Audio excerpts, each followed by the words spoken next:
are you prepared to wipe it again in possibly 30 minutes time? Why? Because it's going to rain again, but it does look nice. I thought you came here to make my day. You know? Well, this is me making your day. It does look nice when it's wiped. Even if it is for 30 minutes, we can't control the weather. But you know what? With these classic cars, whether it's raining or dry, they look good. What's your name? Paul. Paul. And what have you got here, Paul? I got a 1933 Ford Roadster. It's an American speed body. It's all steel. And it took me 10 years to build this car. You built it all yourself? Yes. Everything except the interior. I love finding home builds, everybody. I built all the panels for the interior, but I had a guy upholster them. So. You did the paint yourself? Yeah, everything. This is pretty neat. An all steel Roadster, everybody. Yeah. Wow. And did you make any modifications to it? Yeah, I did. I extended the hood size. One second.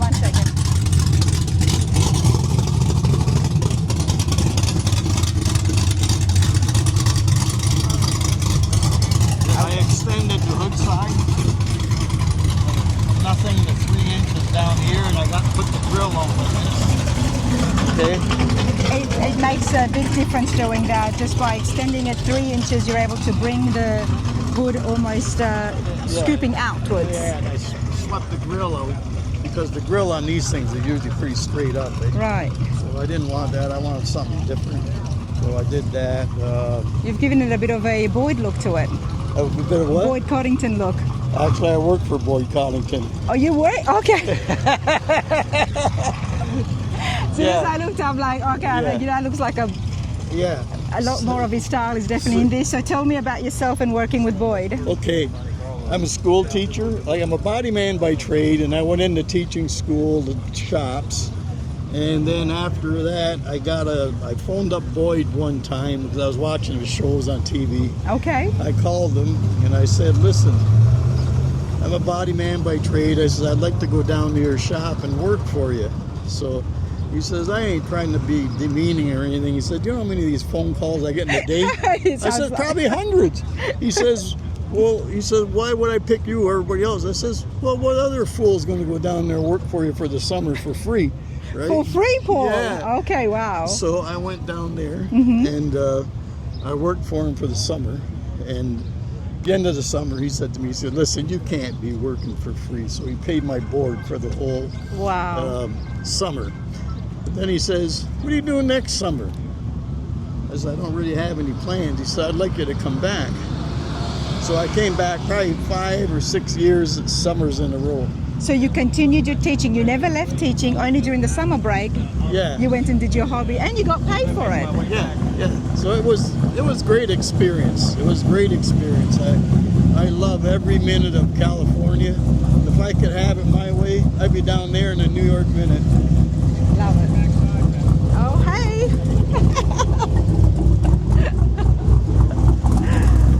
It's beautiful. Anyway, that's my story with Boyd. And then unfortunately he passed away, so that was the end of that. But in between that, I was building this too. So did you take some inspiration, I guess, or pick up some other skills besides body and paint while you were there? Obviously doing metal work. I learned a lot of things down at Boyd's. But like I said, I'm a body man by trade already, so there's a lot of things I picked up down there, some tricks and stuff like that, you know. Paul, I have to ask you, you enjoy teaching as well as doing the body work? For sure. I taught school for almost 30 years. And what do you teach? I teach auto body, welding. Tech school? Yeah. Small engines, woodworking, all that stuff. You know, it's not so common these days at the school, especially the high schools where they're offering the trade classes. I know, and believe me, our school in the peninsula, I come from Niagara Falls, Ontario, but I worked in Welland. And my school was the biggest trade school for the whole peninsula. We had all the best equipment, the big shops, all that kind of stuff. It was for the DSBN in Niagara. Nice. Yeah. so that's where I work. It's a shame because even myself, when I was in school, you know, we had cooking classes, we had woodwork, we had D&T, which was design and technology.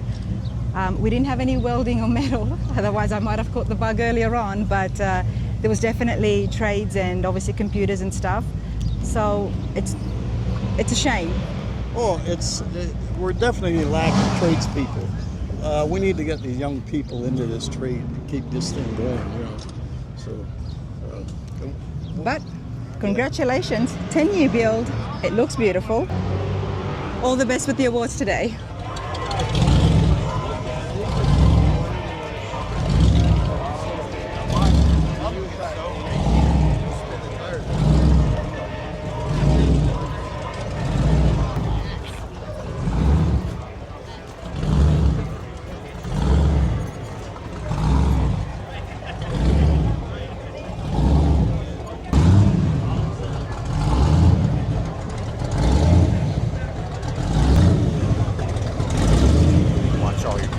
Oh, thank you.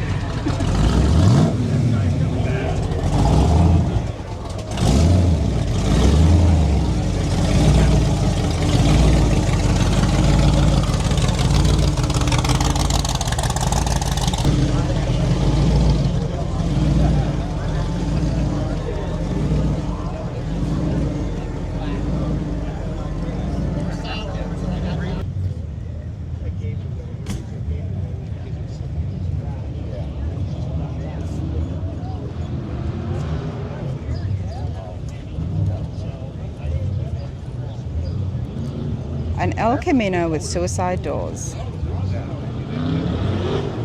Oh, and guess what? It's actually for sale or a trade, and they're asking just under 50,000.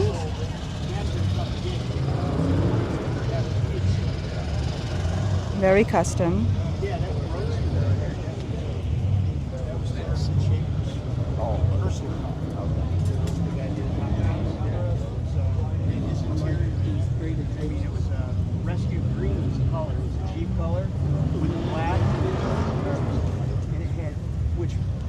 I would have kept it anyway. The car had 8 owners. 8 owners. I guess if you did want to have some more information, you could pause the screen so you could read that. And also, Jim's number there is 540-230-8214. If you have any more questions and inquiries about the 86 El Camino, everyone. That's pretty cool. I do like the suicide doors. It's not every day I get to see a Rambler that's been done to this extent. So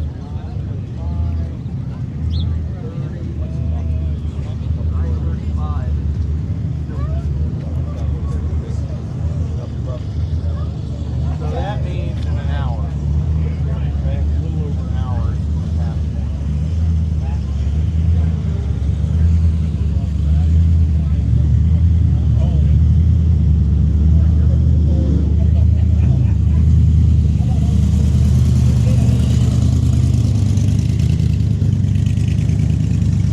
Oh, you're fine.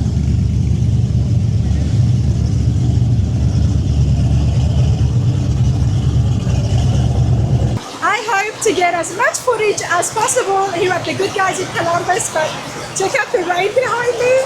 This is insane. I feel like I am booth hopping because everywhere that I have walked, it started to rain and then I've been stuck under a booth. I'm here at Rad Rides by Troy, and what we're going to be doing as soon as I get a moment here is checking out the latest build by Troy and the team over at Rad Rides. It's the Ford Thunderbird. It is absolutely brilliant, and not only that, there is a oldie pulled back from history because that's one of Troy's earlier builds, I guess I could say, that he built for George Petit. So I do want to have a chat about that as well. It's very different to the cars and builds that I'm familiar with from Troy Trepanier, everyone. But yeah, Ford Thunderbird's going to be cool. I do have the owners, Joe and Nancy here, so I hope to get a moment with them too. But yeah, this rain, I don't like it. Usually when I go to the car shows, I bring the sunshine and it doesn't rain. This is crazy.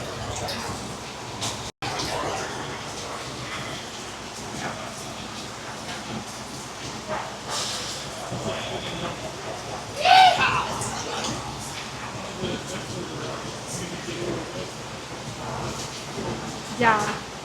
Everybody is just taking shelter right now.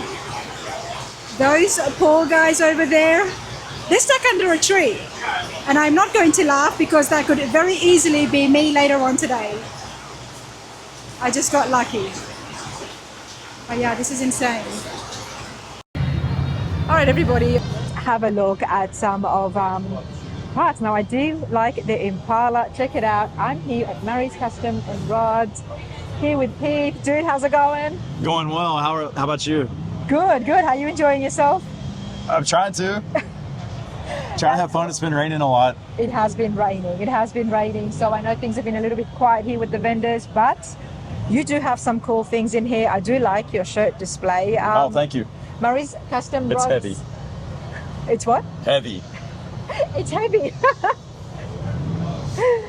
Pete, tell us about your shop, mate.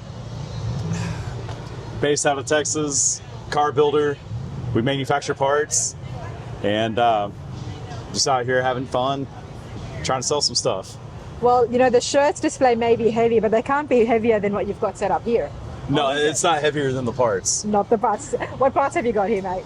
So we have our 61 to 70 Lincoln air ride or coilover front suspension, and then we have the same thing for the back.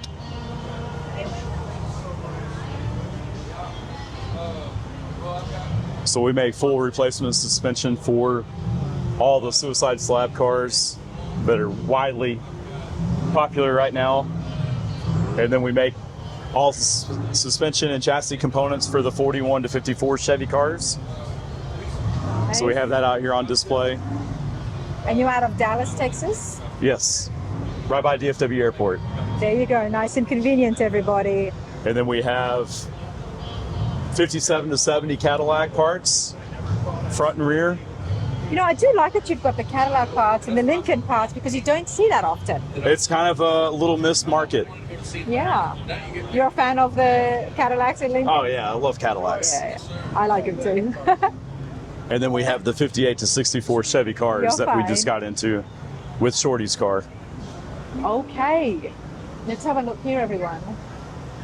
The 58 to 64. Yes. It's not just the Tri-Fis. I like that. Well, so we missed our deadline on the Tri-5 stuff to have here for the new product display.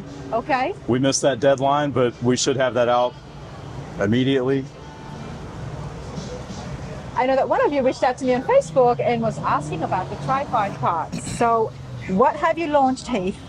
So we have upper and lower control arms for air ride and coilover. And then we're working on all the rear suspension and everything too. And it narrows the front suspension so you can get a little bit wider wheel in the front Okay. and still be able to turn. We're also moving the front wheels forward 3/4 of an inch just so it looks better in the front wheel opening. Mm-hmm. And look for those soon. Well, I do love the Tri-Fibs, everybody, and I think the bellies would look pretty cool once they slam down on the ground. Oh, right? That's I've got an image in my head right now. So if any of you out there is thinking of doing that, go right ahead, and this is where you're going to find those awesome parts for it. I do remember Shorty's Impala, Heath. This is sitting and it's got quite a stance as well. Does that actually have some of your products? It has all of our product on it. All of it. So we made the upper and lower control arms and rear suspension for Shorty, and he basically lent us his car to put everything on and work on instructions and product pictures and whatnot, install pictures. It's the 59 Impala? This is a 59. 59, yep.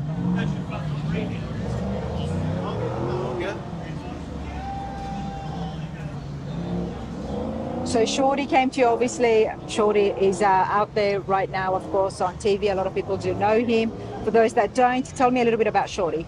Shorty's just an amazing person. He's a fun guy. He's a hell of a painter. Painter, right? And man, he's just soft of the earth. He's a good person. He knows but- what he's doing. He's right out there with all these other builders and stuff. Yet he came to you for your parts. Yes. And Airlift was nice enough to send us all the air management for the car too. This is beautiful. Obviously, I'm guessing Shorty did the paint. Shorty painted the car Yeah. on Iron Resurrection, the TV show. Yep. With Mandy and Joe. Yep. Nice. So this car was done on the TV show. I don't know what episode or anything, but Oh, I wouldn't know it either, but I do know it's a great show, and I do like Joe and Mandy, and this is beautiful, and it's nice to see that it's here at Murray's Custom Rods, and Shorty has trusted yourself to give the suspension and the look, the airbags that he was after. yes. And that says a lot about your products, which is why I'm here and chatting with you, because we're checking out some of the vendors, everybody. Thank you. Absolutely. Hey, Heath, always good to see you, mate. You too. Thanks, mate. Have been judged yet, and we're not judging. The answer simply is, judging happens all weekend long. Judges are walking. There's not just one or two judges. There's a whole group of us that are, they walk in the grounds all day. There's a lot of grounds to cover.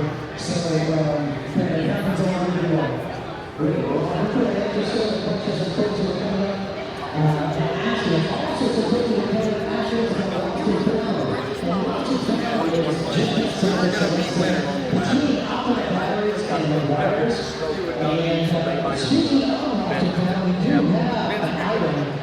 All right, everybody, a lot of beautiful cars here inside the indoor show car area. I'm not sure what the building is called exactly.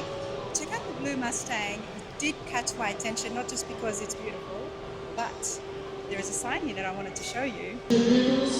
Dad and Daughter Project. So before we look any further, let's check this out and have a chat with Hughes and Shayna. All right, I've got Shayna and Hugh here. How's it going, you two? Good, going good. That's beautiful. And like I said, as soon as I came up, I saw the poster. It says Dad and Daughter Project. Yes. So you must be the daughter. Yes, I am the daughter. What have you brought here to the Goodguys show? So it's Ford Mustang, year 1967. We pretty much had to redo all of it, and it was kind of just a project both of us took up to spend quality time together and build bonds and memories. So I love it. How bad was the condition of the Mustang when you started? It was painted by the previous owner. He started a restoration and then he got cancer and passed away. So the car went to his grandson, and the grandson didn't want it, so he just left it sit. So at that point, pretty much everything needed done except being painted. So we've touched every nut and bolt on the car. Okay, so it's frame off. Yes, we've done all of it. Yes. Yep. Let's talk about some of the changes that you did during the restoration. Is it all back to stock? It's all back to stock. The air cleaner and valve covers, I have the originals at home. We just put the chrome on it to make it look a little bit better, but it's all numbers matching. Original drivetrain, original body panels, all original interior. It's got 74,000 original miles. The carpet under the hood is actually out of a 68 Mustang that I redid. We cut that and made it ourselves. We get asked a lot about that. Who did that? Is that yourself? I did that. You did that, okay. Did Yep. you use a template? No, nope. Freehand? Just pre-handed it. Yep. Hey mate, that's pretty good. we're a pretty artistic family, so Yeah. She just graduated college for an art major, so yeah. That would explain the interior part, and we're Yes, going to get to yes. that. Yes. yes. What, were you looking for a Mustang, or what's the connection out of all the classic cars you could have had? My dad and grandpa did Mustangs my whole life growing up, so I've always been around them. So I know, I've worked on them about 40 years now. Okay. So that's my go-to car. That would explain why you were able to do this so well, Correct. having done it before, right? Once or twice. Tell me about yourselves, father and daughter. Is this the first project, or have you done something like this before? First project together. Yeah, first project together. It's not a fancy, collectible, desirable car, but the memories, you can't put a price on that. Exactly. Yeah, we don't want a perfect car. We want Right. we did it for the memories, and I mean, yes, it's nice to have it restored back to its original state, but the process was the main thing we were looking at. Is we weren't about the finished product. The process was more important. Absolutely. We've seen projects all the time happening here on the channel, and we know how strong the bond becomes, friendships form, Yeah. But then when you've got brothers, you've got sisters, you've got, family members doing it, the memories are really priceless, isn't it? Right. Yes. Let's have a look here. And now the interior, Shayna, you said you did that. Yes. All right, let's go have a walk.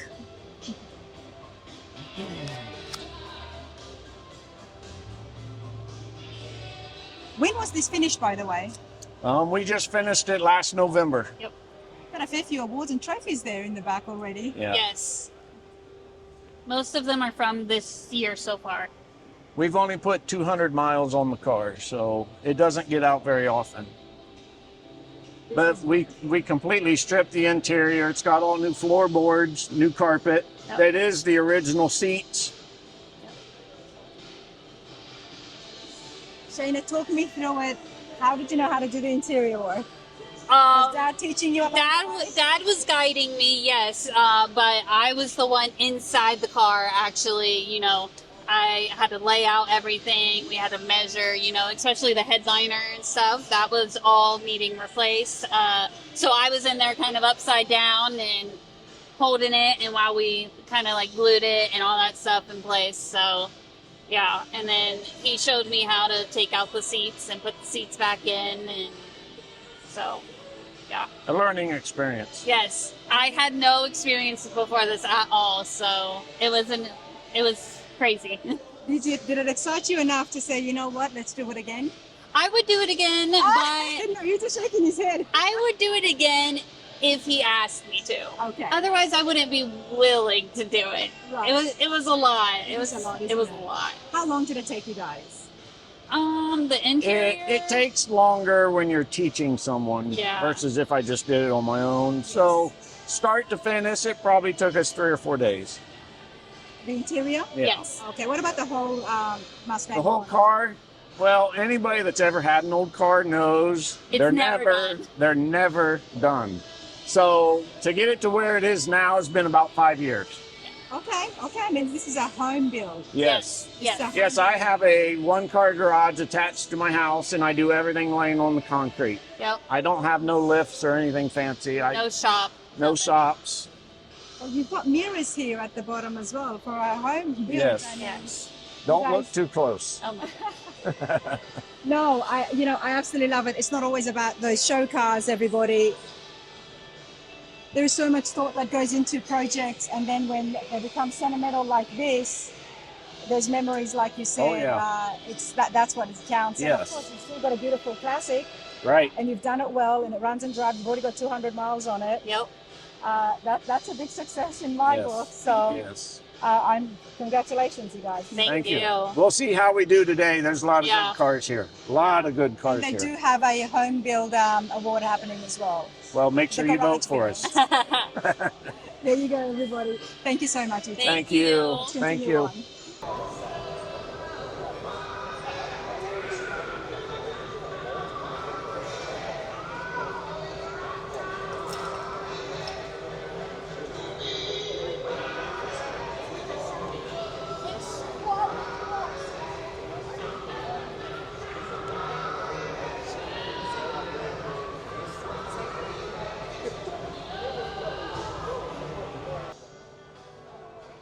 All right, everybody, I do like the Pontiacs, especially the GTOs, and even more so when you've got a build book right in front of you to show you everything that has happened and all the steps involved. I'm here with Jerry. Jerry, how you going? Real good today. Yeah, How you enjoying yourself? very much. I love big car shows like this. Yeah. So you're no stranger to the classics. No, I had I bought a 65 GTO in 1968 or 9 when I was in high school. So I had it for 4 or 5 years, and And then what happened to it? I eventually sold it at the time. I mean, I drag raced it and everything. I had actually put a big block Chevy in it and 456 gears and took it out, used to take it out to National Trail Raceway. Okay. I grew up right over in Newark here, close by.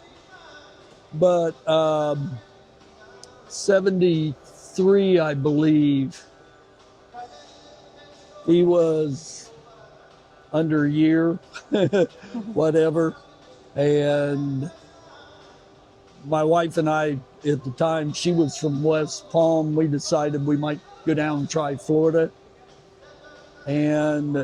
But I had an outstanding hospital bill and stuff like that. So the car was sold to pay off any debts before we left the state. And that's what you did back then. You didn't have a credit here, put it on the credit card. It didn't exist, you know. It served a good purpose. Yeah. That's what my response is to that, Jerry. Obviously, it was your high school car, and life happens. Often we hear it more than once. Family, life, wife, house, mortgage, and that's okay. There's nothing wrong with that. A lot of the cars, even the finished cars, do end up becoming investments. However, your high school GTO, you were able to claim it back now. Pretty much. I mean, 65s are basically all the same. Yeah. This is way more than I had back then. I don't think you'll be drag racing this. You know, before I took it in for all the body work, Yeah. I was racing it out at Sebring Racetrack in Florida. Every other week they would set up an 8th mile drag strip on Thursday night, Okay. and everybody'd bring their cars. You know, it was kind of run what you brung type of thing. So yeah, I run it out there. It was good. All right. I run it with the original engine in it too. Well, let's have a look now to see the changes on the 65 GTO. I'm going to turn this around. Jerry, it looks beautiful. What is the engine today you've got? That is a custom-built Kaufman from Kaufman Racing. That is a 461 Kaufman. It is a stroker roller motor with fuel injection. Did you say a stroker roller motor? Yeah, What's that? Well, they stroke the motor and then they put in roller cam. With a roller cam, you can get a little more power out of a solid lift cam early, but a roller cam never stops pulling. In other words, if I'm in 5th gear on the highway in this thing at 70 degrees and decide to floor it, I'll chirp the tires. It'll go. It'll go. Oh, It'll just go. But we capped it at 575 horsepower. Nice. And that's God's plenty in today's world. Absolutely. And just under 600 pounds of torque on it. And that makes the insurance companies happy too. You're not running 1,000 horsepower. Exactly. Now, I do like the stance. What's happening with the suspension? The suspension is an adjustable Speed Tech suspension. So they can, in the shop, we can raise and lower it if we choose to. But I think he kind of hit the perfect height there. A little lower than I was used to, but you know, I'm an old guy and we used to set them up like an angle for the drag strips. Well, clearly you're no stranger to this, and especially doing the racing, you know how to get your hands dirty to fix when things get needed. Did you have your hands involved in the build here? Who did the build? Tom over at Saltworks.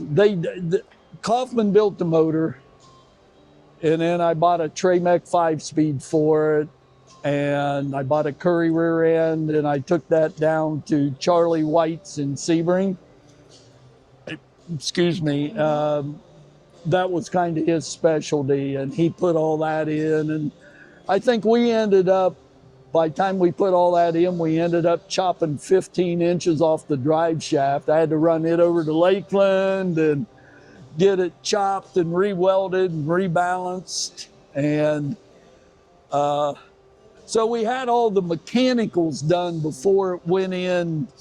We finally decided to send it into the body shop. And So Saltworks Manufacturing did the body and paint? They did the body, the paint, the suspension, all the metal work. I mean, if you look at the early pictures, it was stripped down to nothing. So it is, it's practically the entire build was done at Saltworks. Correct. Okay. Now these were ordered, actually I think I ordered these off of Summit, these special racing bucket seats, but then like the back seat you can't even hardly find their upholstery shop actually did all the upholstery work on that. Got a new center console, got new steering shaft and wheels, and it's pretty much a new car. Well, before my next question, let's have a look at the wheels and tires. Drag racing, it's always big fat tires, but not with this one. Well, yeah, they got a little width to them, and I was really surprised that he got 18-inch wheels under this. Not easy to do because, as you can see, that's the clearance. It's about the width of my fingers on there. And then with the low profile tires, you really don't want to drag race these. No. You'd end up peeling these off the rims. Yeah. Is what you do. Now, Saltworks, everybody has been on the channel before, so Tom and his crew are definitely very talented when it comes to the metal work and making things fit and having this great gaps and stuff. So you were at the right place. Yeah, and they've got several CNC machines that they can, if they can't get a part, they make the part. They make the part. They make the part. They actually, I looked for years because this was an original AC car, but in behind the dash, there's a top vent, and you can't ever find the venting piece that goes in behind that. And they actually made one. His head guy drew it out, they put it in a machine, and they made one so that if I run the AC, I got air blowing through that top vent now. Those figure machines are pretty cool. Yeah, so and the do funny check out the thing shop is tour, that everybody. is when we were up at Daytona, not last year, year before, I was talking to a guy. I had a real nice GTO up there, and he started complaining about the same thing. And I said, come with me, because Tom was there. I go, I think I sold 2 of them for Tom at that event with people who wanted that. Absolutely. I don't know what he charged for them, but Jerry is talking about the figure machines that Tom has, not 1 but 2, and any panel, especially for cars that you cannot find in the aftermarket. And even if you can find, sometimes it helps when you can get something custom made to do that for that fit. Correct. Right? It really does help. It does save time. So it's all on the shop tour. So do check it out and get in contact with Tom. But let's continue along here. I do love the color. How much input did you have in exactly what you wanted with the car, and how much did you let it the to color build was up? my choice. Okay. I looked at, it was going to be red, some shade of red. And I looked, and we were looking at, of course. Was your 67 red? Huh? Was your 67 in high school, was that red? The 65 in high school? The 65, sorry. No, actually it was painted, well, they called it a red, but it was that GTO color that was actually orange. Okay. Oh, yes, They come out in 68. The judge color. Somebody had painted it that color. But the original color, the one I had in high school, if something got scratched, was Mayfair yellow, actually. And you don't see a lot of Mayfair yellow cars out there. No. But this here, you knew you wanted it red. Well, yeah, it was Montero red when I got it, and all the way down. But I looked through for a year for colors, and then I was up at my son's house, and his wife got home, my daughter-in-law, in her 2024 Corvette, and I was out looking at it, and it was that majestic mist red metallic, whatever the Corvette does. I said, that's what I want. That's the color you want. want. Put that on the GTO. And we even made decisions like we didn't put the trim back around the wheels on it. It might even hit with the wheels being so tight, but we didn't put it back on it. I do like what you guys have done here with the grill. Yeah, I think that's pretty much a brand new grill.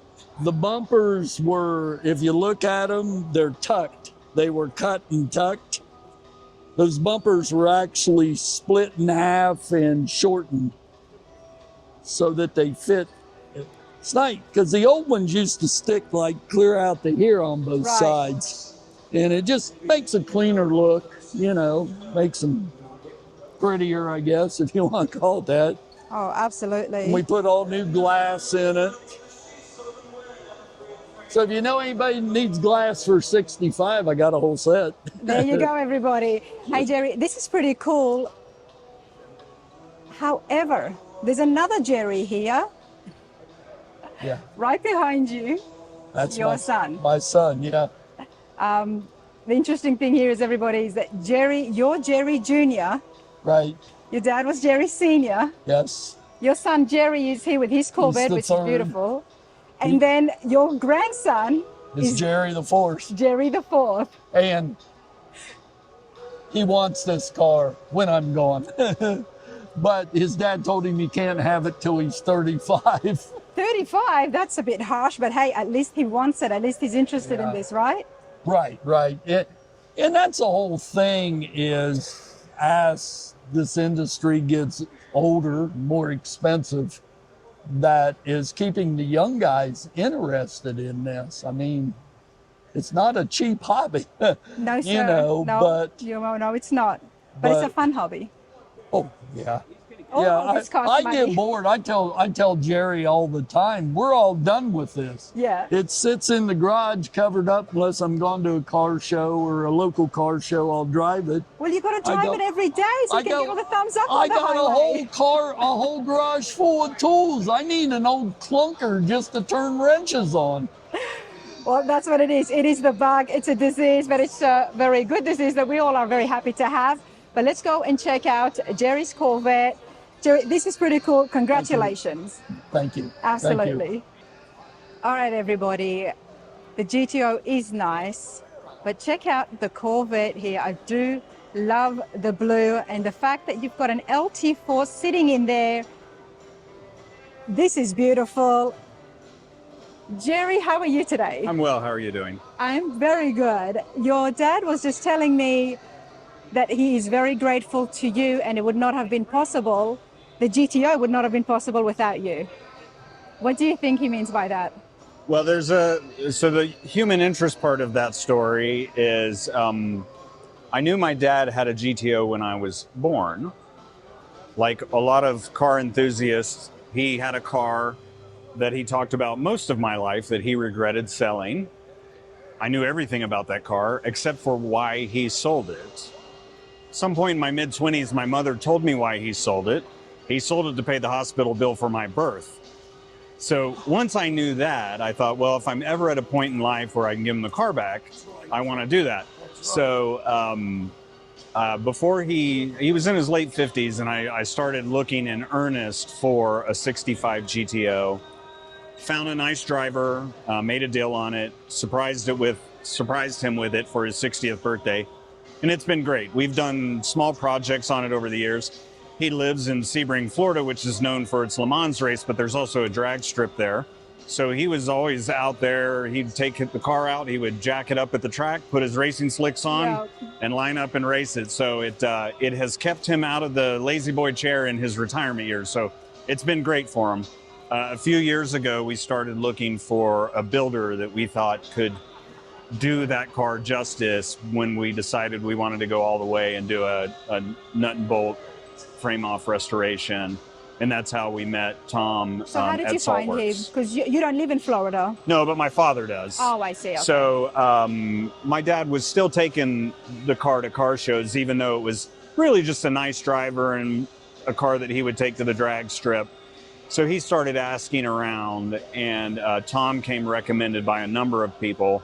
And the thing that really sold us was Tom had a pretty lengthy waiting list. And we know that when there's that actually sold you. It did. Yes. When a builder is in demand, there's usually a reason. Yeah. And we found out that was very justified. Tom and his shop did a phenomenal job on that car. Love it. It is true. You know, Jerry, as much as I hate it when you say that, if a builder does have a wait list, it's for a good reason. It's because they are turning around these beautiful high-end builds, reliable builds, and they're the ones who do get those repeat customers. And Tom's no stranger to having repeat clients, so that speaks highly of his work. I just want to say thank you for what you did. I think it's beautiful. I think it's absolutely beautiful. We see and hear a lot of stories about, you know, I went and found my dad's car, you know, because this is what he had a connection to. I'm not going to say you repaying back your birth. Right. But it is so sweet, and for you to go out there and find that, knowing that he had to pay those hospital bills, and that's why it means so much to him as well now. And I absolutely It's love been that. fun. I bet it has. But hey, the Corvette's beautiful. Let me turn this camera around. Jerry, first of all, what's your love with the Corvette? I would say the first car I fell in love with as a young boy was probably a 1975 Corvette. I remember distinctly the first time I saw it.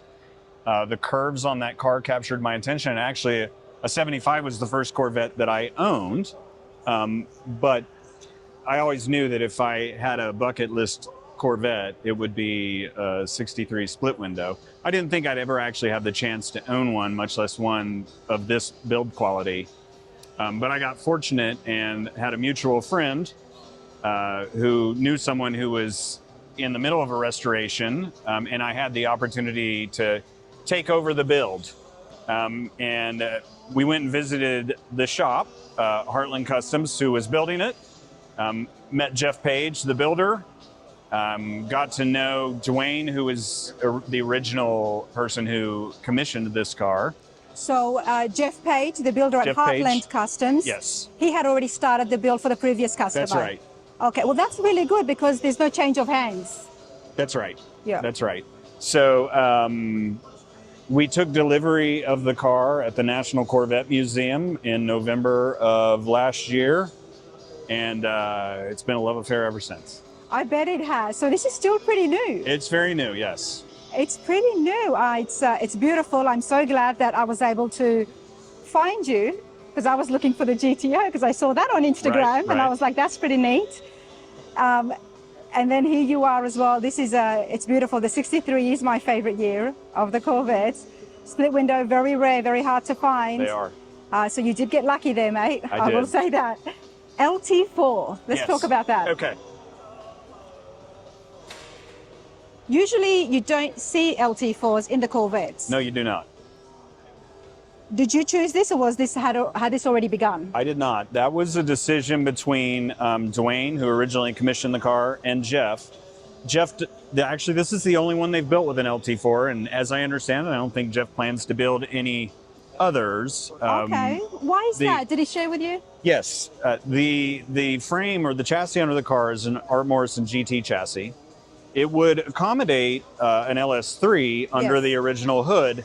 It would not accommodate an LT4. So Heartland worked with Art Morrison to revise the frame. I don't know exactly what modifications were made, but Art Morrison worked with the shop to where the motor would fit. The motor mounts. He would have had into to the car. lower it, I'm guessing. It had to be lower. That's Yeah. right.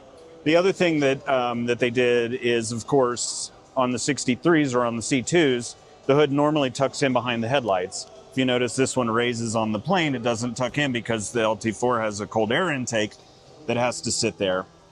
So they designed custom billet hood hinges and a hydraulic lift that allows the hood to fit down and didn't have to go with a different hood. So we were able to keep the original hood intact. But you know, it's pretty exciting. A supercharged LT4 in a split window Corvette. It's obviously a small car, fiberglass car, of course. Yes. All right, everybody. And what does this sound like, and what's the horsepower here? It's running about 750 horsepower. It only has about 1.5 pounds of boost in it. Of course, you could crank it up from there, but you're going to lose drivability. So it's got a lot of rubber on the road. And in the first 3 gears, I'm very respectful of it because it will spin the tires in the first 3 gears easily. Wow, I like it. And I also love the way the LT4 sits inside the engine bays. I think they're aesthetically very pleasing. Mm-hmm. And then, of course, you add in the power. and beautiful gold to match the paint. I love the contrast.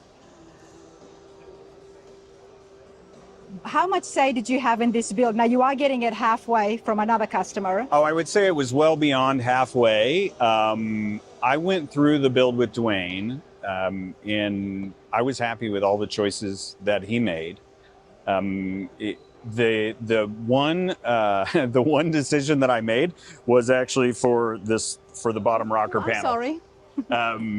That was the final decision to be made, and and if we were going to go with halogen headlights or originals, so we went halogen. Tell me again, Yeah, so it was essentially this bottom piece. It was really just a question of spacing between the machined rails, and I chose this particular one. I thought it just looked better with the car.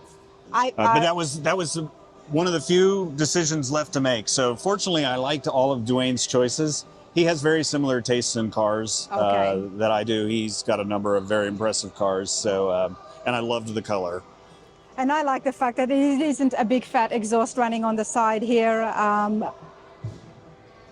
Soon it will be on the channel where I was at the Shelby Cobra show, the London Cobra show.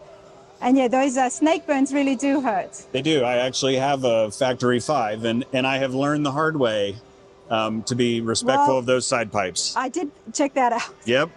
I did my best to cover it up. You do it one time, and then you never forget. And the funny thing is that I was getting told, telling me, you know, you got to just watch out for the pipes. I'm like, oh, yes, of course. And as I'm talking, I put my foot over and I got burnt and it hurt the whole day. So I like that a lot, what you've done. Let's have a look in the interior. Now, does Heartland Customs do interior work as well? So the interior is done by Starline. So they have a vendor partner that they use, and that's who did this one. Starline do good interiors, everybody. I have seen several of their work. Yeah, this is beautiful. Gotta love the pistol grip shifter in there. And of course, I am a lady and I'm loving the matching duffel bag, the Weekender bag. Is that part of the package that came with the interior? It was, actually. It wasn't a request that you made? No, it was not. No, it came with it. You really did get lucky, didn't you? I really did. Love the wheels.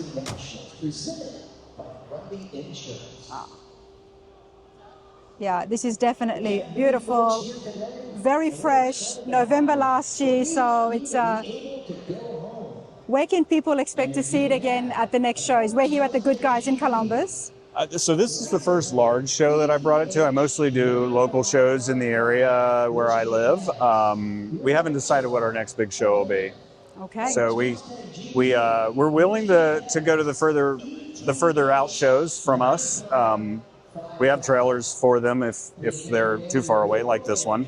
Okay. But we'll probably do maybe 1 or 2 big shows a year. We haven't decided what's next. Though my dad is leaving here, and I think he's going up to Pontiac Grand Nationals, I believe, is maybe where he's headed after this. Okay. Okay, that's pretty cool. The paint. Yes. Tell me about the paint. It's beautiful. It's stunning. So what surprises everybody about this paint, it's from... It's formulated out of Paint House, I believe, out of Houston, Texas. The color is called Blue Churning Pearl. So the gentleman who came up with this color, his last name, I believe, is Churning, thus the name of the paint. But what he really is known for is this paint is actually single-stage paint, which surprises everybody because it's very deep. And it's got flake in it. So being a single stage paint makes it very repairable. Yes. This is, I was very surprised when you mentioned before our interview that it is a single stage paint. Yep, now Heartland applies it, but it's formulated from Paint House. Love it. This is beautiful. Jerry, I'm going to call you Jerry the Third. Okay. That's how I can keep track. This is amazing, and I appreciate your time, and I hope to see you again. Okay, great. Awesome, thank you. Thank you.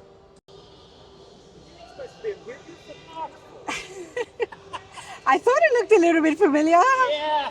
How are you? Good, man. How you going? Good, good. I always see you at the Chevys and the Smokies. Correct. Yeah, we always go down to it every year. We're from Bristol, so. From yeah. Bristol. What's your name, sir? Michael Luttrell. Michael, but you brought this to the Grand Nationals? Yeah. I thought I recognized it. Yeah. Okay, okay. It is beautiful. Thank you. How you coming along on your truck? It's coming along well. I can actually say that now when someone asks me instead of 6 months ago, I'll be like, yes, it's coming along. I always tell people it's not for the faint of heart. It's a lot of, yeah. It's a lot of work. Yeah. It's a lot of work. And that was the whole reason that I did my Build Everybody, because, you know, 4 years ago when I stepped in, I used to be like, why does it take that long? Right, That was my question all the time. And the only way I could understand and make sense of it was to actually get in there, tear down a truck, build it back up from the ground up, to realize exactly how long it takes, the work involved. But it's been so enjoyable. Yeah. Yeah. You learn so much on it, and I certainly have. But yeah. My son, he built a Mustang. My son built a Mustang, and he would get frustrated on like how things are going and things don't go well, problems, you got to back up and do things over. And I said, you will learn more building the car than you will your 4 years of college. Because, 100%. yeah, it's just, it takes a certain mindset, and 100%. you just got to hang in there and stick with it. That is so true, everybody. I've done 6 years of college. I've done my bachelor's and my master's, and I loved it. I loved my studies, but I have learned so much in the last 2 years, especially from getting my hands in there, from metalwork to welding, to just understanding things, and not only just the educational side, but mentally, it's allowed me to slow down, which I was never a person to. I'm always very impatient, but it's taught me to stop, slow down, and step back, go back, rethink. So it's I love it. I absolutely love the hobby. All right, but tell me about your Chevy. It's a 1941 Chevrolet, and we bought it off of our neighbor. It was original. We drove it literally to our house, and at that point, we started talking about what we wanted to do with it, and we have a diesel machine shop, so we decided to put a diesel engine in it. All right. And so started that process, and 5.5 years later, this is what we ended up with. And So this is a home build. yeah, we actually built it in the shop right beside our house. And my son got to do a lot of work on it. A friend of mine, Anthony Neese, he painted it for me in his garage behind his house. So yeah, it was a community effort, and so it was an adventure. This is beautiful. This is now you have done some modifications. Let's first start off with the chassis. What is it sitting on? Because it's quite low. It's actually the original chassis, but we put Mustang 2 airbags on the front, and then a Ford 9-inch in the back with airbags.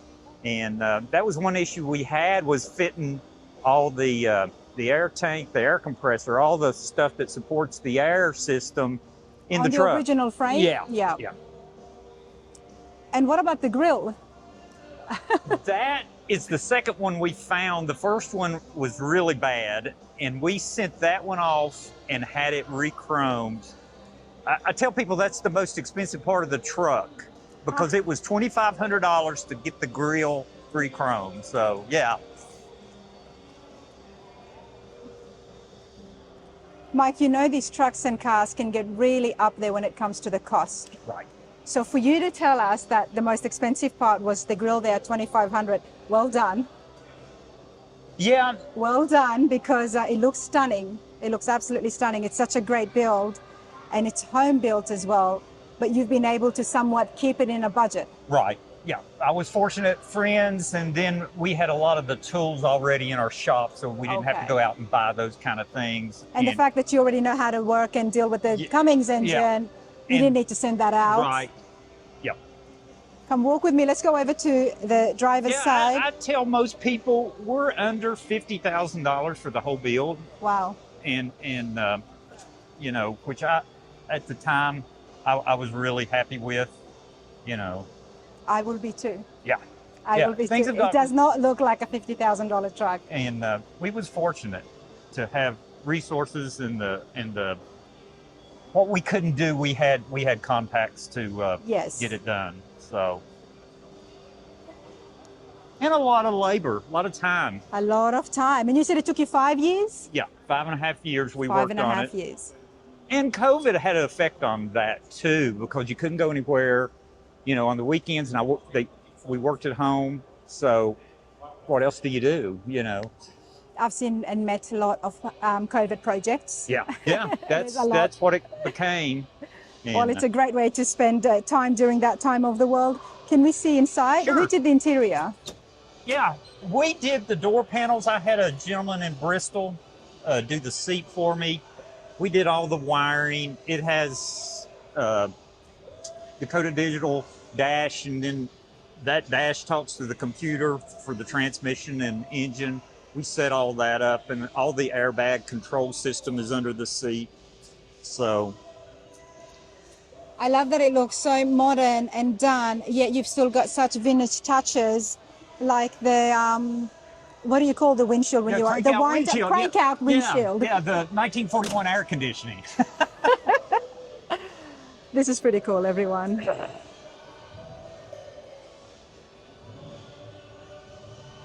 Well, Mike, will we see you again at Chevy's in the Smokies next year? Yeah, that would be awesome. Well, I'll definitely be there. Mark your calendars, everybody. I believe it is the first week of April, but do check it out. And alongside Chevy's in the Smokies, it's the 50th year for the Corvette Expo. Right. That's going to be a big one, and I will be there, and I will have some special guests. So hope to see you all at the LeConte Center. Mike, this is awesome. Thank you. Let's continue on.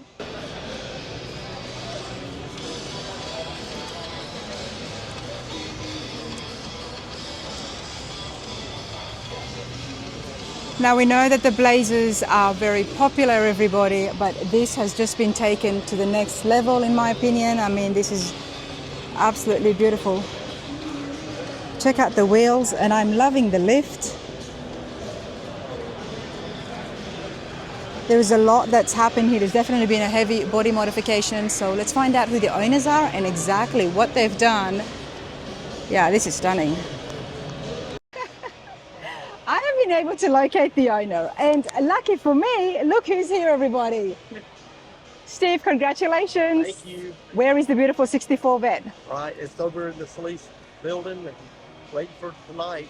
Competing for The top 10, I'm in the top Street Machine of the Year. 10 of the year. Competing for Street Machine of the Year. That beautiful blue Corvette has been on the channel. It's been detailed. You cannot forget it. Once you see it, you will never forget it. Right? Absolutely. Blue stands out. It's everything. It's absolutely beautiful. Now, you know the owner of the Blazer. Right, Mark, Lisa Powers, Lisa's here, yeah. Mark, Lisa, nice to meet you. Nice meeting you. Absolutely stunning. There's a lot that's happened here. I started here at the doors, and as I'm walking around, I'm like, okay, wow. The wheels, okay, the Yes. engine bay, okay. Yes. Mark, walk with me. Okay.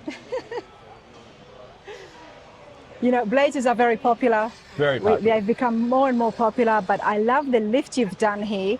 It's very different to all the other high-end Blazers that I have seen. It's the first Art Morrison four-wheel drive Blazer chassis that they deliver. Okay, let's turn this so around. This is a high-end Blazer chassis that Art Morrison's been developing for the last couple of years, and this is the first one that they deliver. Awesome. Now, Blazer, it's a 70. Yes, 1970 Chevy Blazer. And I love the fact you've got this, the TV there. I was trying to give people an indication because a lot of the modifications that we did were very subtle. And if you don't see them, you don't really recognize them, okay? So we were trying to build a more modern look to a older car, still paying tribute to what the car was. So when GM came out with the Blazer, they just used their truck doors and their truck cab and got the Blazer to market real quick. Mm-hmm. But when they did that, they missed the fact that the doors and the quarters don't line up. Was that the case from factory? Yes. We're going to come back to the engine. I'm loving the LT engines, everybody, and congratulations for actually having one because there's none around anymore. No, they're you not. Know that? Yes, 2019 ZR1 engine. You got in. People are hunting for those LT engines, everyone. Right. But talk to me again. You said from the factory originally, the doors and rockers didn't line up. The door was up where it is today, but the quarter panel was 2 inches less. Okay. So in order to kind of clean that line up and straighten up what, should have been done by GM right from the start, we raised this up 2 inches to match the doors so that it's a one single uniform line. Then we turned around and we cut the top and chopped it 2 inches. I love that. You made it less boxy, a little bit more modern. Yes, yes. So it was a subtle choice. And like I said, we started out with the video because nobody noticed it. It was like we did it. It was a lot of work. There was a lot going into it, but it just didn't seem to be noticed. So we said, okay, we better do a video showing. The best builds are the ones where you don't notice it. That is correct. But you know something's going on. Right. But you also want to show off your work. So you do want to have at least some of the people recognize. We weren't getting anybody to recognize it. So I was like, we had to do something. Until Rana came along. But hey, let's come back over here. Sure. Tell me a little bit about yourself now. You keep saying we. I'm guessing you've got a team. Yes. We're part of a 7-man crew. We build custom cars. We've been doing it since '03. We build about 6 cars a year. We did build a car for Steve. That's how we met him. We do high-end resto mods. We don't do anything original in what we do, and we try to just do some cutting-edge stuff that's new. And we don't try to overdo a car so that our stuff is very subtle when it's done. Nice. Love that. And there's a lot of fabrication that's happened here just in the engine bay. Yes. Yeah, with the ZR1, you have 2 computers for the engine. We have a 10-speed Bowler transmission, so we have another computer for that. And then it's got the pulse width modulation for the fuel system. So we have 4 computers, okay? So we were trying to find a place to hide that coming from a 70 to new. So we boxed out that side, and in that side is all the computers. So it's an LT5, by the way? LT5, yes. Yeah, okay. And so you could lift this off and service whatever you need to. All the computers are right in there. Okay, that's convenient. So we boxed it, but then we used the original wheel wells still so that it's all enclosed. Okay, a lot of times when you see the trucks, they're boxed, they don't put the original wheel well back in. So we encased that for space. I see the shocks. How big is the lift? It has a 24-inch total travel, so it's got 14 up and 10 down. Nice. This is beautiful. And of course, the interior speaks for itself, right? Yes, yes. Do you do that in-house as well? We do not. We do parts of it. We don't do the seats and whatnot. We do all the panel making. So we make the panels, and then we give them to 2 different suppliers that we use. One's Anderson Upholstery, and the other one is John Miller. Okay. And they're the 2 that do our interior work for us, and they do some absolutely... Is that Tom Anderson? It's Philip Anderson. Philip Anderson. Yes. I'll edit that out. Yeah. Okay. But like I said, both of them do really amazing work and a good combination, but we'll do all of the panel making. We just don't do the stitch work. Love it. You know, I'm going to love this dash, everybody. 70, 71, 72. I do like this style, and I'm loving what you've done over there on the center console. It's a great little storage area, isn't it? Yeah, it's got a phone charger in it. We wanted it to look kind of masculine, so we didn't want it to look too enclosed like a car. So we tried to take and leave it open with some stainless rails just to give it a little different look. Oh, I love that. And then we used real wood and we stained it to give it a little bit of look of the old school. And you put real wood behind the gauges and the real wood glove veneer. box. Yes. How long was the build? It took us about a year. A year. Yeah. Okay. And when was this debuted? It was at SEMA last year. So it's very, very new. Yes. Yes. What's the next big build coming out of your shop? We're doing another Blazer. We're doing a Young Guns Blazer Okay. for SEMA.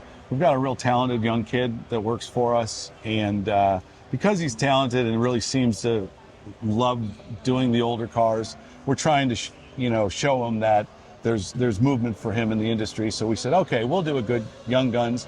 And so then I asked him what he wanted to do, and it was either going to be a Suburban or a Blazer. And I said, well, look, we'll just do another Blazer then. and he's been the one doing most of the welding and working on it. So They do well at SEMA. They do. They do well at SEMA. We have seen it. We had people all over this truck all last year, and the funny part is you get home and you go back to getting the customer cars done, and we actually pulled it out less than a month ago, and we finished it for here. So but it's a lot of work that goes into it, isn't Tons it? of work. There's a lot of work that goes into this. But it is a labor of love, though. You It's a know, labor of like love. It's a hobby. yes, I always say to people that, you know, even if I'm not making a lot of money, I'm not spending money if I'm working on a car. You know what I'm saying? So, yes, I mean, there is a business component to it, but it's as much a hobby component. There you go. There you go, everybody. That's pretty cool stuff, Mark. And your shop is Burning River Restaurants. That is correct. Free Ohio. Cleveland, Ohio, everybody. Yes. I appreciate this. Thank you. Thank you.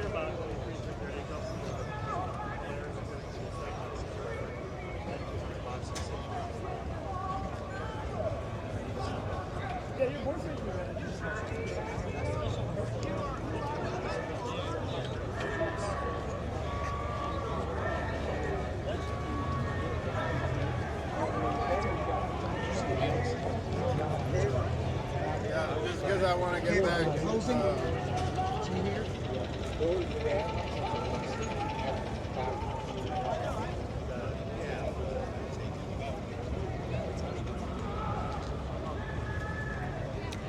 All I can say just walking around is thank God I am not a judge, because there is such a big selection of beautiful cars, a lot of custom work.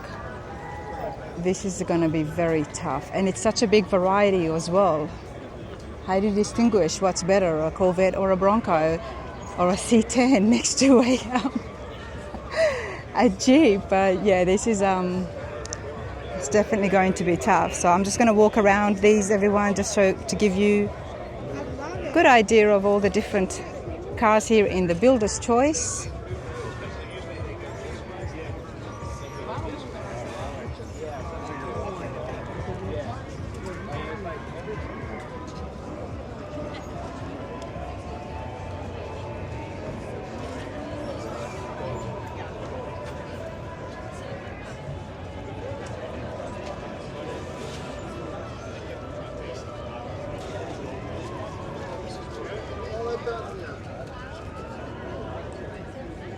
Me and Beth are on our way to the races.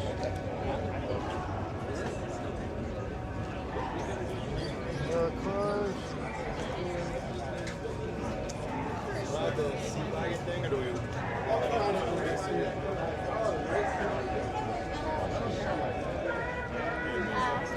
Trans Am is here as well. This was debuted last year at SEMA by Johnson's Hot Rods. This is Angie's Trans Am.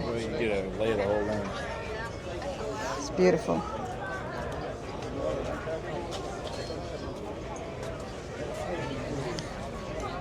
This one?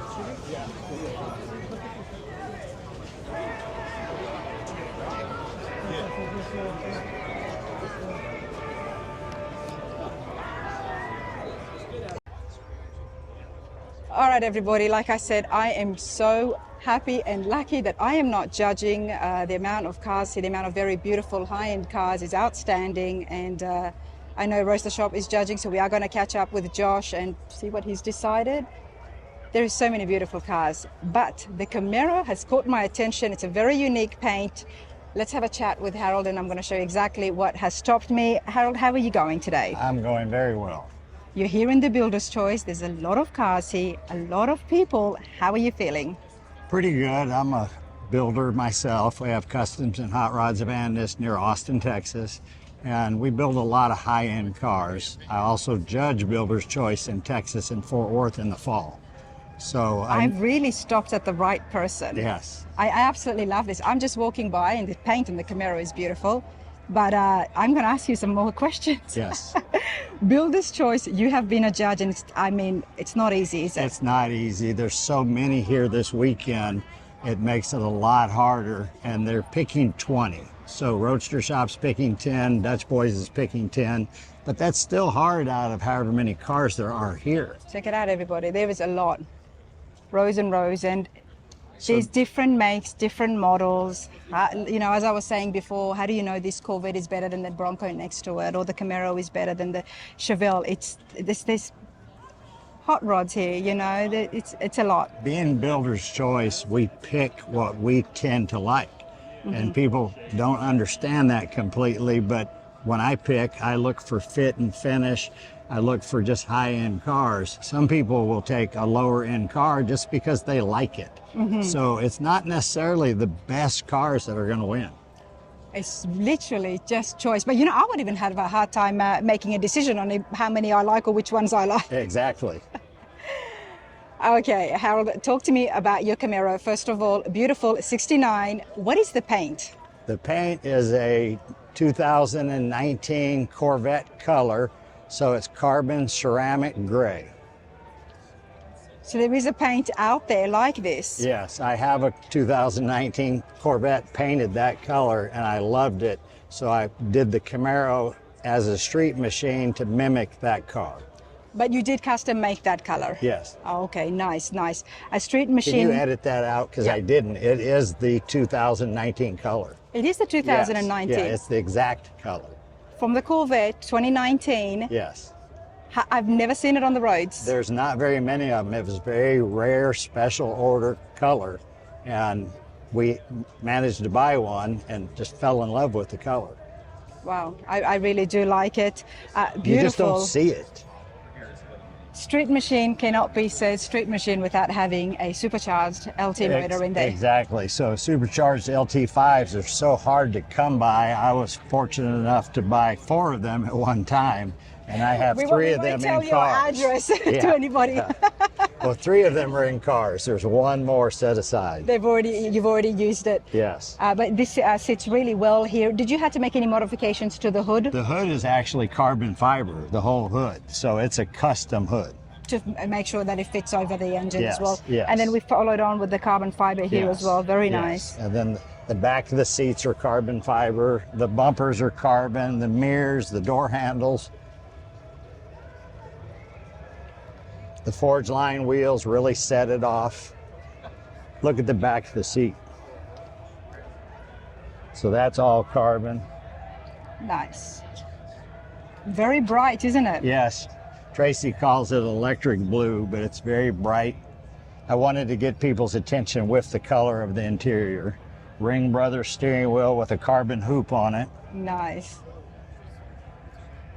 You've been to Goodguys Columbus before? Yes, we come every year. We've been coming since about 08 or 09. We always go to Iowa, then here. And what's the next build that we can expect from your shop? There's several coming out. There's a 70 Ford truck. They call it a bump side truck. We have another 69 Camaro. I've got a 41 Cadillac that'll be a Riddler car, but that's a couple of years away from being finished. Okay. 40 Willis. It's going to be different than any Willis that's ever been made. It's going to be an all-wheel drive, like autocross Willis. Okay. Much different than anybody's ever done, with a 1,000 horsepower Ford EcoBoost motor. On a Willis, okay. Yeah, it'll be very different. We like staying subtle, but different. Well, it definitely sounds like some major projects happening. I do appreciate your time, and good luck is all I can say. Yeah, no problem. Thank you. Absolutely. Thanks a lot, man.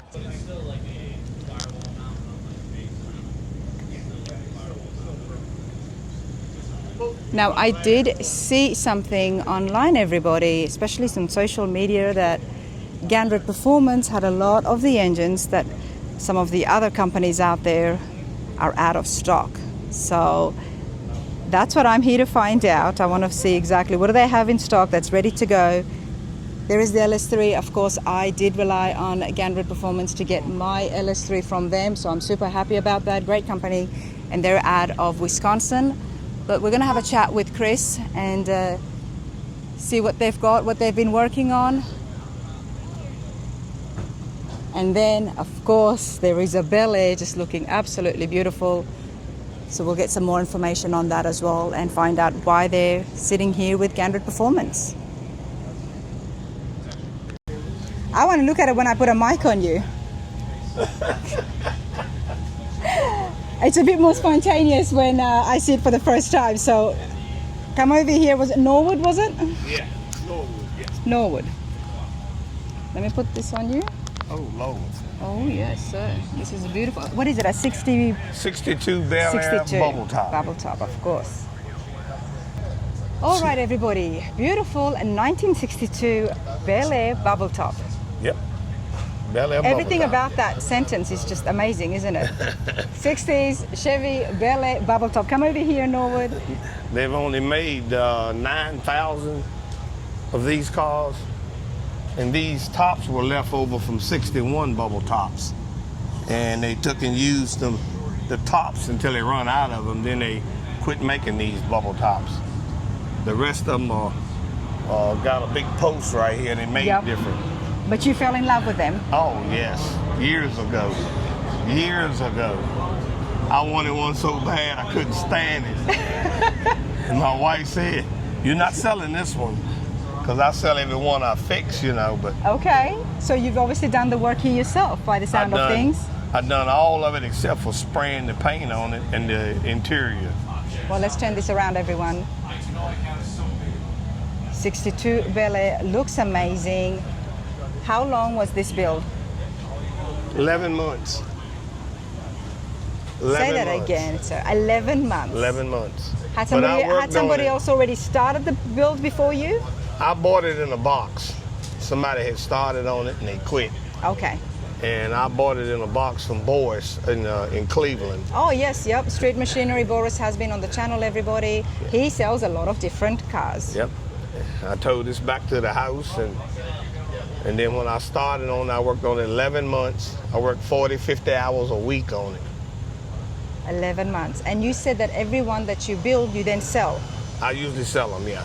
We're going to get more of your information in a minute, but let's take a look at the Bel Air in detail. So how much work did you have to do with the boxes that you got from Boris? Door skins, door bottoms, quarter panels, wheel housings, new hood, used fenders, new radiator support, new aprons, but I had to modify them because it's got a roadster shop chassis under it. And it was too big of a hole here, so we added on to the end of these to make it fit the chassis. Okay. Aluminum radiator. This has got a Texas Speed 408 cubic inch stroker motor. It's supposed to be like 600 horsepower. Wow. It's got a 4L80E transmission in it. Of course, the Roadster Shop spec chassis has got rack and pinion stern. It's got the 14-inch wildwood brakes. We put a stainless exhaust on it. Billet hinges. Got, I think they call new relic power windows. Yep. Because I didn't have any regulators that came with the car. So they had the simplest fix. Buy power windows, just put them in there. There are good stuff. The Right, relics, yep. right. I think they're out of North Carolina, everybody. And then we put, it's got Dakota digital dash, vintage air, tilt wheel.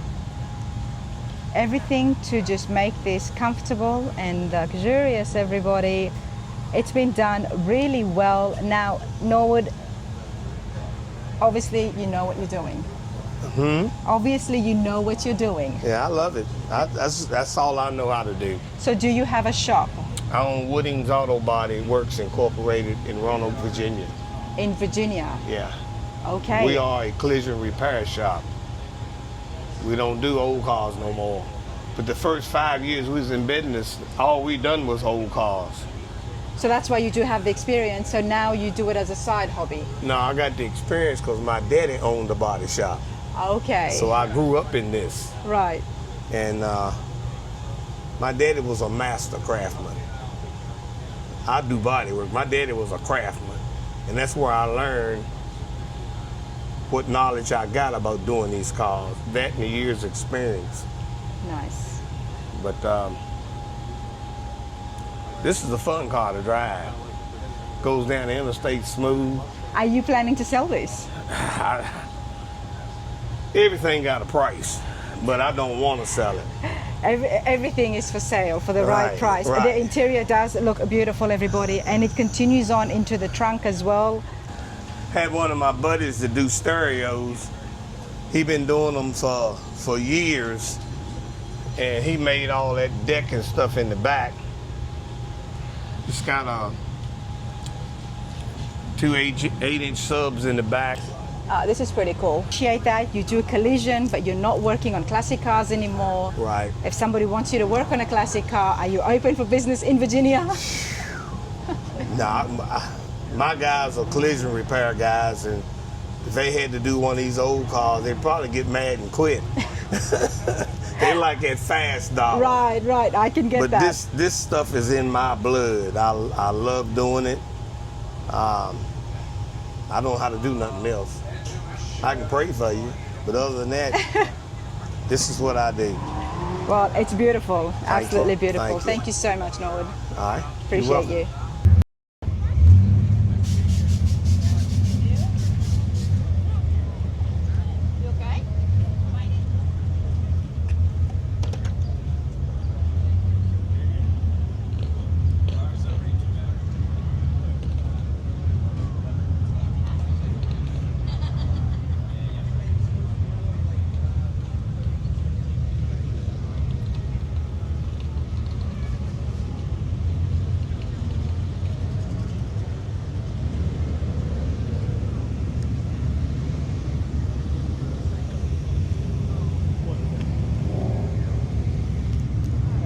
Hey Paul, how's it going? Good. How about yourself? I'm good. You guys staying dry? Oh, hell no. I think you're dreaming on that note. Hey, I'm prepared. I got a hat on. I got a waterproof camera here just ready to go. So I'm ready. Because You're doing yesterday I good. was not prepared. Yeah, you were probably a little wet yesterday. Yeah, I was just booth hopping from different tents trying to get shelter. Yeah. But it happens. How you been? Good. How about you? I see you've been out and about quite a bit doing all of your radar stuff. All of the radar stuff. We're here at Shadow Rods, everybody. Check it out. Can you see the name? Shadow Rods. All these beautiful bodies that is here is part of Shadow Rods. Thank you. Yep. Paul, what suspension do you guys use? What chassis A do lot you of use? different. Most of our stuff is Pete and Jake's. Okay. On the axles, the brakes, and pieces and parts like that. On all the wishbone stuff, though, we make ourselves. Oh, you actually make them yourself? Yes. Yep. Okay. Well, I mean, Jason, Jerry, and the entire family, they do amazing stuff. Oh, fabulous. Yep. So Yep. we do like Pete and Jake's, everybody. They've been on the channel.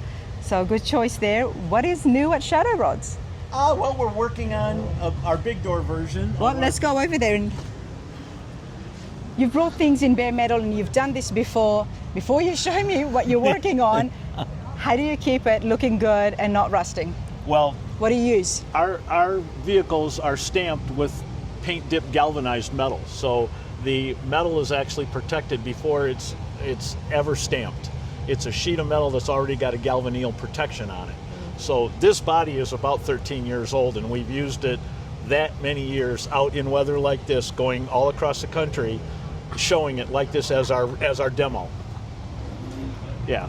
Well, I think you guys take the cake on answering that question for me. I have asked it before, and I get a lot of different responses on how people maintain that, for the bare metal look and still Right. keep it from rusting. Yeah. It's actually galvanized before you even work on it. Yes. Yep. And is that something special just to Shadow Rods? Well, no. I mean, you can buy the material that way. And John, being in the restaurant side of the business, we used a lot of galvannealed metal in that side of the business. So we decided to use it for this as well when we decided to stamp the bodies. So. John has exquisite taste when it comes to the cars. I Yes. was hoping to take his and invite him with his 57 Corvette, Yes. the split window, but then he sold it. Yep. Motor City Solutions now is the manufacturer of the bodies for us, or for themselves now. They Yep. took the program on. They're actually in the building, and so you ought to go see them, talk to them. Mike's there. Jeff, the owner of the company. And maybe they here. will still bring the Corvette to my show, and to not my show, but to as be a guest for me. Okay, yeah, that would be good. Yep. Okay. They had it down at Chevy's of the Smokies. Well, that's where I would like to take it next year as part of my crew. Ooh, for the Corvette Expo. Well, why don't you talk to them then? Welcome to my vlog, everybody. You get to be a part of all these conversations and the chit chat that happens. But Chevy's in the Smokies is happening next year. But alongside that, the Corvette Expo, it's the 50th year.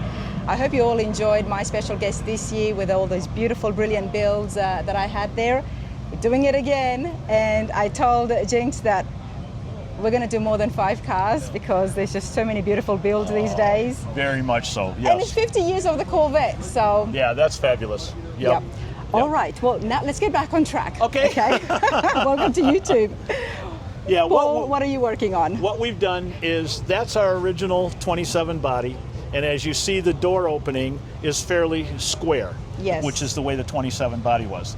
What we decided to do is, when you get a bigger guy like myself, the ingress-egress for that style opening is a little tight with the top on it.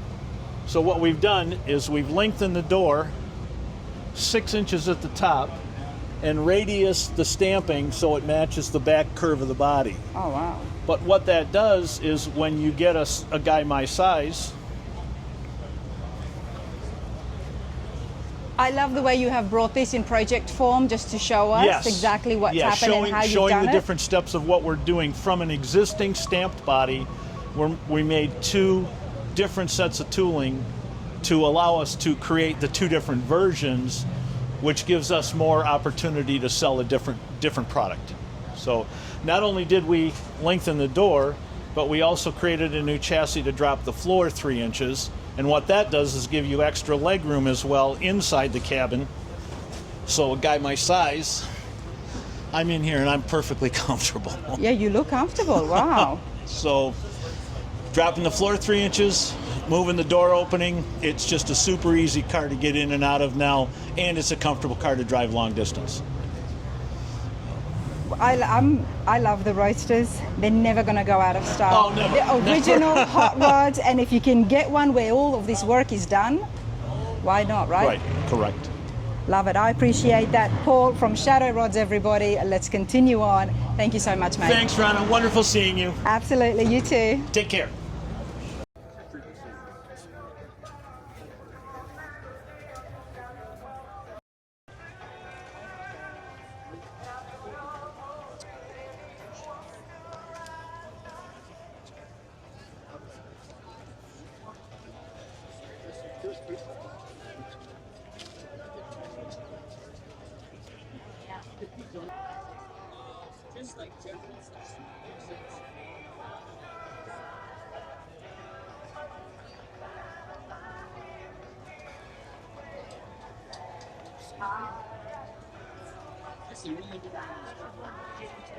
Right, with flames and stuff on it. Actually,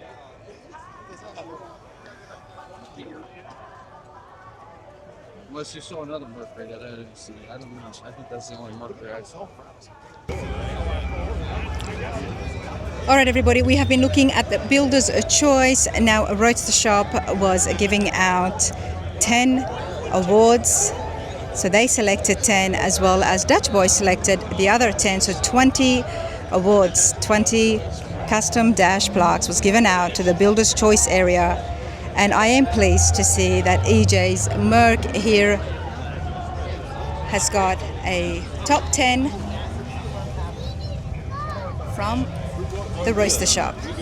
We're going to go and hunt and see how many other cars and which other cars we're going to find with those red stickers. We're going, knock it off.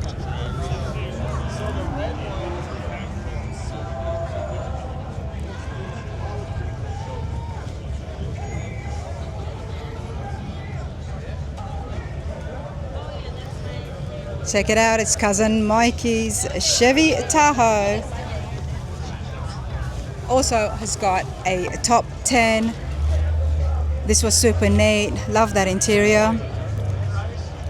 And of course it is very popular. He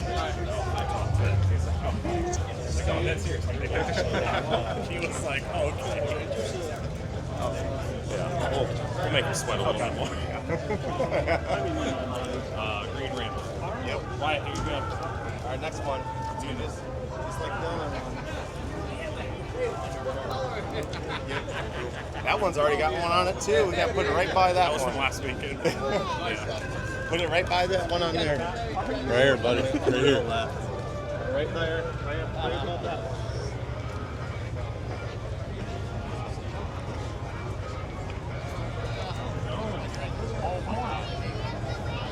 Yeah, there's a fire. Yeah, slam.